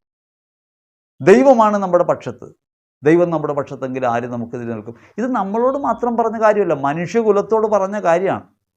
മാത്രമല്ല, ലോകത്ത് തിന്മയ്ക്ക് അങ്ങനെ എന്തെങ്കിലും ഒരു സാധ്യതയോ ശക്തിയോ ഉണ്ടെങ്കിൽ ലോകം ഇപ്രകാരമായിരിക്കുമോ? മനുഷ്യൻ അറിവില്ലാതിരുന്ന കാലങ്ങളിൽ, ഇരുണ്ട കാലങ്ങളിൽ മനുഷ്യൻ ഇത്തരം കാര്യങ്ങൾക്ക് പോയി പെട്ടിട്ടുണ്ട്. ഇന്ന് സാധാരണഗതിയിൽ തന്നെ യുക്തിപൂർവമായി ചിന്തിക്കുന്ന തലമുറയോട്, പ്രത്യേകിച്ച് ഇത് യുവതി യുവാക്കൾ പറയുന്ന കാര്യമാണ്. എന്ത് കഷ്ടമാണെന്ന് നോക്കിയേ. ഒരു സയൻറ്റിഫിക് ടെമ്പർ ഉണ്ടാക്കി എടുക്കേണ്ട സമൂഹത്തിനകത്ത് നാം വാരി വിതറുന്നത് ഇത്തരം അന്ധവിശ്വാസങ്ങളാണ്. ഇനി വ്യഭിചാരം ചെയ്തിട്ടുള്ളവരുണ്ടെങ്കിൽ നിശ്ചയമായിട്ടും അവർ ഇടയ്ക്കിടയ്ക്ക് കൗൺസിലിംഗ് നടത്തണം, ഡെലിവറൻസ് എടുക്കണം, പിന്നെ എന്ത് ചെയ്യണം? ധ്യാനവും കൂടണം. പാപം ചെയ്താൽ, നിങ്ങൾ മന്ത്രവാദം ചെയ്താലോ, ഇപ്പോൾ 1-ാം പ്രമാണ ലംഘനമല്ലോ, മന്ത്രവാദം ചെയ്താലോ വ്യഭിചാരം ചെയ്താലോ നിങ്ങൾ ഇടയ്ക്കിടയ്ക്ക് കൗൺസിലിംഗ് നടത്തണം, ഡെലിവറൻസ് നടത്തണം, ധ്യാനങ്ങൾ കൂടണം എന്ന് സഭ പഠിപ്പിക്കുന്നതാണോ? നിങ്ങൾ അങ്ങനെ ഒരു തെറ്റിൽ വീണു പോയിട്ടുണ്ടെങ്കിൽ എന്ത് ചെയ്താൽ മതി എന്നാണ് സഭ പറയുക? കുമ്പസാരം എന്ന കൂദാശയെ സമീപിച്ചാൽ മതി. നിങ്ങൾ ഏത് തെറ്റിൽപ്പെട്ടു പോയാലും, ഏത് അഴുക്കിൽപ്പെട്ടു പോയാലും നിങ്ങളെ വൃത്തിയാക്കാൻ, നിങ്ങളെ ശുദ്ധീകരിക്കാൻ കഴിവുള്ള കൂദാശയുണ്ട്. ക്രിസ്തുവിൻ്റെ കുരിശുമരണത്തിൻ്റെ യോഗ്യതയാൽ സഭ നിങ്ങൾക്ക് പാപവിമോചനം തരുന്നു. ആ പാപവിമോചനം നിങ്ങളെ വീണ്ടെടുക്കും. അതല്ലാതെ നിങ്ങൾ ഇടയ്ക്കിടയ്ക്ക് കൗൺസിൽ ചെയ്യണം, ആഴ്ചയിൽ ഡെലിവറൻസ് നടത്തണം, പിന്നെ ധ്യാനം കൂടണം, പേടിച്ചിരിക്കണം. ഞാനൊരു ചെറുപ്പക്കാരനൊരിക്കൽ കണ്ടു. അദ്ദേഹം എന്നോട് പറയാണ്, എന്നോട് മാസത്തിലൊരു ധ്യാനം വെച്ച് കൂടാനാണ് പറഞ്ഞേക്കണേ. എന്താണ്? വിശുദ്ധിക്കെതിരായ പാപം ചെയ്യുന്നു എന്നാണ്. ഇനി അത് വേറൊരു ടോക്ക് ഞാൻ പറയാം. ഈ വിശുദ്ധി എന്താണ്, അശുദ്ധി എന്താണ്? എല്ലാ മാസവും ധ്യാനം കൂടണം, അല്ലെങ്കിൽ വീണ് പോകും. ഞാൻ പറഞ്ഞു, ഇപ്പോഴേ വീണ് കിടക്കുകയാണല്ലോ, ഒരു കുഴിയിൽ നിന്ന് പടുകുഴിയിലേക്ക്. ഇതാ സംഭവിച്ചത്. എന്നെ കാണാനൊരു സുഹൃത്ത് വരുമായിരുന്നു. അവനൊരു മന്ത്രവാദ സമാനമായി കാര്യങ്ങൾ ചെയ്യുന്ന ഒരു ക്രൈസ്തവ ഗ്രൂപ്പിൻ്റെ കൂടെയായിരുന്നു. അവർ കുർബാന വരെയൊക്കെ അർപ്പിച്ചിരുന്നു. ഈ അൽമായൻ കുർബാന വരെയൊക്കെ അർപ്പിച്ചിരുന്നു. അയാളുടെ ഒരു അടിമയെപ്പോലെയാണ് ഈ ചെറുപ്പക്കാരൻ ജീവിച്ചിരുന്നത്. നിരന്തരമായി അവനോട് അവിടുത്തെ ഈ ബ്രദർ പറഞ്ഞുകൊണ്ടിരുന്നത്, നീ ഒരു പട്ടിയുടെ ജന്മമാണ്, നിന്റെ കണ്ണുന്തിയിരിക്കുന്ന കണ്ടില്ലേ, നീ ഒന്ന് നാക്ക് നീട്ടിക്കേ, ഒന്ന് അണച്ചേ, കറക്റ്റ് പട്ടിയാണ് നീ എന്ന് പറഞ്ഞ് ശരിക്കു പറഞ്ഞാൽ ഒരു നായുടെ സ്വഭാവത്തിലേക്ക് അവനെ ആക്കി തീർത്തു. ഇപ്പോൾ വർഷങ്ങളായിട്ട് അവിടെ ഇങ്ങനെ സേവനം ചെയ്തുകൊണ്ടിരിക്കുന്നവനാണ്. അവിടെ അലക്കുക, അടിക്കുക, തുടയ്ക്കുക ഒക്കെ ചെയ്തുകൊണ്ടിരിക്കുക. എന്നിട്ട് ഇങ്ങനെ പട്ടിയാണെന്ന് പറഞ്ഞാണ് ജീവിച്ചുകൊണ്ടിരിക്കുന്നത്. അങ്ങനെ ഇരിക്കുമ്പോഴാണ് ഭാഗ്യവശാൽ അവൻ അവിടെ നിന്ന് മോചനം കിട്ടി നമ്മുടെ അടുത്ത് വരുന്നത്. ഒരു സുഹൃത്ത് വഴി എന്നെ കാണാനെന്ന് വരികയാണ്. അപ്പോൾ എൻ്റെ അടുത്ത് വന്നപ്പോൾ തൊട്ട് അവൻ എന്നോട് ചോദിക്കും, എന്നെ കണ്ടൊരു പട്ടിയെപ്പോലെ ഉണ്ടോ എന്ന് ചോദിക്കും. എനിക്കത് കേൾക്കുമ്പോൾ തന്നെ വിഷമമാണ്. ദൈവത്തിൻ്റെ ഛായയിലും സാദൃശ്യത്തിലും സൃഷ്ടിക്കപ്പെട്ടൊരു മനുഷ്യൻ നായാണോ എന്ന് സ്വയം ചോദിച്ചുകൊണ്ടിരുന്നാൽ എന്ത് പറയാൻ? എത്ര പറഞ്ഞിട്ടും അവനിത് വെളിവാകുന്നില്ല. അങ്ങനെ കുറേ നാളുകൾ സംസാരിക്കുകയും ഒക്കെ ചെയ്തു. അതിൻ്റെ കൂട്ടത്തിൽ അവനോടൊരു ധ്യാനം കൂടാൻ പറഞ്ഞു. അപ്പോൾ അവൻ എവിടെ ധ്യാനം കൂടണമെന്ന് ചോദിച്ചു. നമ്മുടെ ഒരു ധ്യാനം നടന്നപ്പോൾ ഇവനെ ഞാൻ കൊണ്ടുപോയി. ആ ധ്യാനകേന്ദ്രത്തിൽ ചെല്ലുമ്പോൾ എപ്പോഴും അവരെന്നോട് പറയും, ബ്രദർ ശ്രദ്ധിച്ചോ, ഇവിടെ എപ്പോഴും ഫുൾ പാക്കിംഗ് ആണ്. ഈ ധ്യാനകേന്ദ്രത്തിൽ നിറച്ച ആളുകളാണ്. ഒരു പരസ്യവും നമുക്കില്ല. പക്ഷെ കണ്ടോ, ആളെ കണ്ടോ, എപ്പോഴും ഇങ്ങനെയായിരിക്കും. ഞാൻ ആദ്യമൊക്കെ അത്ഭുതപ്പെട്ടു. ദൈവത്തിൻ്റെ പ്രവൃത്തിയായിരിക്കും എന്ന് ഞാൻ വിശ്വസിച്ചു. പിന്നെ എനിക്ക് മനസ്സിലായത്, അത് ഈ കൂടെ ഉണ്ടായിരുന്ന ചെറുപ്പക്കാരൻ പോയപ്പോഴാണ് മനസ്സിലായത്. അവനോട് അവർ പറഞ്ഞു, നിൻ്റെ വീട്ടിലുള്ള എല്ലാവരും ധ്യാനം കുടിക്കണം, അതിപ്പോൾ തന്നെ ബുക്ക് ചെയ്യണം, ഏറ്റവും അടിയന്തരമായിട്ട് ചെയ്യണം. ഇത് ധ്യാനത്തിന് ഞാൻ പ്രസംഗിച്ചുകൊണ്ടിരിക്കുന്നു. അതിനിടയ്ക്ക് പോയ സമയത്താണ് ഇവൻ കൗൺസിലിങ്ങിന് പോയി എന്ന് പറഞ്ഞ് എന്നെ കാണാൻ വരുന്നു. എന്നിട്ട് പറയുകയാണ്, ഇങ്ങനെ ബന്ധുക്കളെ മുഴുവൻ ധ്യാനം കുടിക്കണം, ധ്യാനത്തിൽ നിന്ന് പോകുന്നതിന് മുമ്പ് ആ വീട്ടുകാരുടെ മുഴുവൻ പേരിൽ ധ്യാനം ബുക്ക് ചെയ്യണം. അങ്ങനെയാണ് ആളവിടെ വരുന്നതെന്ന് എനിക്ക് അപ്പോഴാണ് മനസ്സിലായത്. ഒരാൾ വന്ന് കിട്ടിയാൽ എല്ലാത്തിനെയും കൊണ്ടിരിക്കും. അപ്പോൾ അവൻ എന്നോട് പറയുകയാണ്, ബ്രദറെ, എന്നോട് എല്ലാ മാസവും ഒരു തപസ് വെച്ച് കൂടാൻ പറഞ്ഞേക്കണം. 12 തപസ് കൂടാനാണ് പറഞ്ഞേക്കണേ. 1 കൊല്ലം അടിമ. ഞാൻ അവനോട് പറഞ്ഞു, നീ ധ്യാനവും കൂടണ്ട, ഒന്നും കൂടണ്ട, നീ പോരാൻ പറഞ്ഞു. നമ്മളൊരു കാര്യം മനസ്സിലാക്കണം, റിട്രീറ്റ് എന്ന് പറയുന്നത് ധ്യാനം അല്ല. റിട്രീറ്റ് എന്ന് പറയുന്നത് ഒരു റിസോഴ്സ് സെൻ്ററാണ്. ഓരോ റിട്രീറ്റ് സെൻ്ററും വചനത്തിൻ്റെ റിസോഴ്സ് സെൻ്ററാണ്. അവിടെ ചെന്ന് നമ്മൾ നമ്മുടെ പാപമൊക്കെ ഏറ്റുപറഞ്ഞ് കുമ്പസാരിച്ച് വിശുദ്ധീകരിച്ച് കൂദാശയൊക്കെ സ്വീകരിച്ച് വചനം സ്വീകരിച്ച് നമ്മൾ വീട്ടിലേക്ക് വരും. പിന്നെയുള്ള പ്രായോഗിക ജീവിതത്തിൽ കേട്ട വചനത്തിൻ്റെ വെളിച്ചത്തിൽ ഈ കൗദാശിക ബലത്തിൽ മുമ്പോട്ട് പോയി കൂദാശകളൊന്നും തെറ്റാതെ മുറയ്ക്ക് സ്വീകരിച്ച് വിശുദ്ധിയിൽ ജീവിക്കാൻ വേണ്ടിയുള്ള പരിശീലനം കൊടുക്കേണ്ട സ്ഥലമാണ് ധ്യാനകേന്ദ്രം. ആ ധ്യാനകേന്ദ്രത്തിൽ എല്ലാ മാസവും ധ്യാനം കൂടണമെന്ന് പറയുമ്പോഴും വാസ്തവത്തിൽ ചെയ്യുന്ന പ്രവൃത്തി എന്താ? ഒരാളെ ഒരു അടിമത്വത്തിൽ നിന്ന് മോചിപ്പിക്കുന്നു എന്ന പേരിൽ വേറൊരു അടിമത്വത്തിലേക്ക് കൊണ്ടുപോകുന്നു.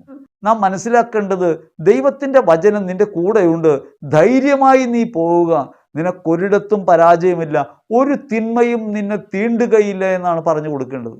പകരം പറഞ്ഞുകൊണ്ടിരിക്കുന്നത് എന്തോ വരാനിരിക്കുന്നു, ഭീഷണിയുടെ സ്വരങ്ങളാണ്. ഈശ്വരറ്റം പ്രിയപ്പെട്ടവരെ, ഇത്തരം അബദ്ധങ്ങളിൽ പോയി പെടുന്ന ആളുകളെക്കുറിച്ച് വലിയ വിഷമം തോന്നുന്നുണ്ട്.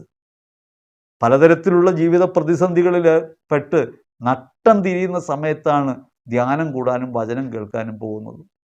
അവിടെ ചെല്ലുമ്പോൾ അവിടെ ഇപ്രകാരം നിങ്ങൾക്ക് തിന്മ വരും, പാപം ചെയ്തിട്ടാണ് ഈ പ്രശ്നങ്ങളൊക്കെ, അതുകൊണ്ട് നിൻ്റെയൊക്കെ ജീവിതം നശിക്കാൻ പോവാണ്, പിശാച് പുറകെയുണ്ട്, എപ്പോഴും ധ്യാനം കൂടിക്കൊണ്ടിരിക്കണം, എപ്പോഴും കൃപയിൽ നിലനിൽക്കാൻ എന്നാണ് പേര്. കൃപയിൽ നിലനിൽക്കാൻ. കൃപ ദൈവിക ദാനമാണ്. പാപം വർദ്ധിച്ചെടുത്ത് അതിലേറെ കൃപ വർദ്ധിച്ചിരിക്കുന്നു. കൃപ ദൈവിക ദാനമാണ്. മാമോദീസ സ്വീകരിച്ചവരിലൊക്കെ അതുകൊണ്ട് അവരോട് പറയേണ്ടത് എന്താ? നിന്റെ അകത്ത് ദൈവം വസിക്കുന്നു, ധൈര്യമായി പോവുക, യേശുവിലേക്ക് നോക്കുക, യേശു നിന്നെ സ്നേഹിക്കുന്നു. ആഴ്സിലെ ഒരു പള്ളിയിൽ ഒരു വികാരി ഉണ്ടായിരുന്നു, മരിയ ജോൺ വിയാനി, പുരോഹിതരുടെ മധ്യസ്ഥനായ വിശുദ്ധൻ. ആഴ്സ് ഒരു നല്ല ഇടവകയായിരുന്നില്ല. കൂദാശകളൊന്നും സ്വീകരിക്കാത്ത, വലിയ താല്പര്യമില്ലാത്ത മനുഷ്യർ, അശുദ്ധിയിലൊക്കെ പെട്ട് ജീവിച്ചിരുന്ന മനുഷ്യരാണ്.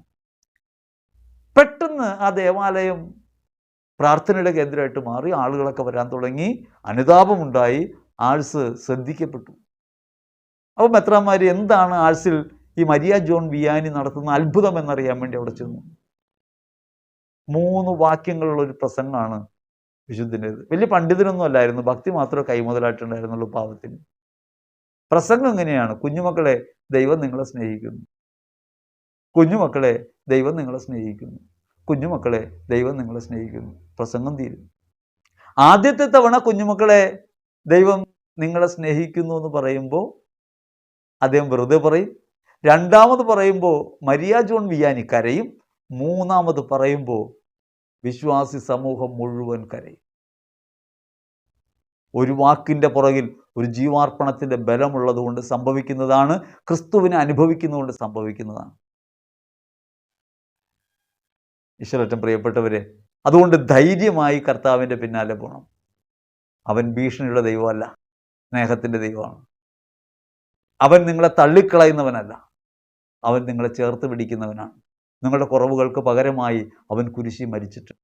എനിക്കും നിങ്ങൾക്കും വേണ്ടി കുരിശിൽ മരിച്ചവൻ നമ്മെ തള്ളിക്കളയാൻ വേണ്ടിയല്ല അപ്രകാരം ചെയ്തിട്ടുള്ളത്, നമ്മെ ചേർത്ത് പിടിക്കാൻ വേണ്ടിയാണ്. അവൻ്റെ മുറിവ് നമ്മുടെ മേൽ സ്പർശനം ഏൽപ്പിക്കുന്നുണ്ട്. ആ മുറിവിൽ നിന്നും നിരന്തരമായ രക്തം നമ്മുടെ മേലുണ്ട്. അവൻ നമുക്ക് വേണ്ടി ജീവാർപ്പണം ചെയ്തിട്ടുണ്ട്. അവൻ നമുക്ക് വേണ്ടി അപ്പമായി മുറിച്ച് വിളമ്പപ്പെടുന്നുണ്ട്. അവൻ്റെ സ്നേഹത്തിലേക്കാണ് നാം പ്രവേശിക്കേണ്ടത്. അവനെ സ്നേഹിക്കുമ്പോൾ നിശ്ചയമായും ലോകത്ത് നിന്ന് നാം തിരിയും. ലോകത്തോടുള്ള മൈത്രി നാം ഉപേക്ഷിക്കും. ദൈവത്തോടുള്ള ശത്രുതയിൽ നിന്ന് ദൈവത്തോടുള്ള സ്നേഹത്തിലേക്ക് നാം തിരികെ നടക്കും. അതുകൊണ്ട് ഹൃദയപൂർവ്വം നമുക്ക് കർത്താവിലേക്ക് തിരിയാം. ഏത് കുറവും, ഏത് അശുദ്ധിയിലും, ഏത് അസ്വസ്ഥതയിലുമുള്ളവരാണെങ്കിലും ധൈര്യപൂർവ്വം കർത്താവിലേക്ക് തിരിയുക. അവനിലേക്ക് നോക്കുക, അവൻ്റെ മുറിവുകളിലേക്ക് നോക്കുക. എനിക്കും നിനക്കും വേണ്ടി ഏറ്റ മുറിവുകളൊന്നും പാഴായിപ്പോയിട്ടില്ല, അവ ഇപ്പോഴും സജീവങ്ങളാണ്. നമ്മെ ചേർത്ത് പിടിക്കുന്ന കരങ്ങൾക്ക് ഇപ്പോഴും ബലം കുറഞ്ഞിട്ടില്ല.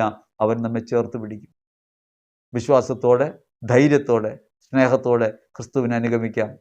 അവൻ നമ്മുടെ പാപവിമോചകൻ, അവൻ നമ്മുടെ രക്ഷകൻ. ഈശോയിലുള്ള വിശ്വാസം അപ്രകാരം ഉറപ്പിക്കുമ്പോൾ നിശ്ചയമായും നിങ്ങൾ വീണുപോകുന്ന എല്ലാ ഇടങ്ങളിൽ നിന്നും നിങ്ങൾ എഴുന്നേൽക്കും. നിശ്ചയമായും നിങ്ങൾ ആത്മാനുതാപത്തോടെ കുമ്പസാരിക്കും. എനിക്കതിൽ ഉറപ്പുണ്ട്. കാരണം മരിച്ചവൻ ക്രിസ്തുവാണ്, അവൻ ഉയർത്തിട്ടുണ്ട്. നിങ്ങളും ഉദ്ധാനത്തിൻ്റെ മഹിമയിലേക്ക് പ്രവേശിക്കാൻ വിളിക്കപ്പെട്ടവരാണ്. ദൈവം സമൃദ്ധമായി നിങ്ങളെ അനുഗ്രഹിക്കട്ടെ. ആമേൻ.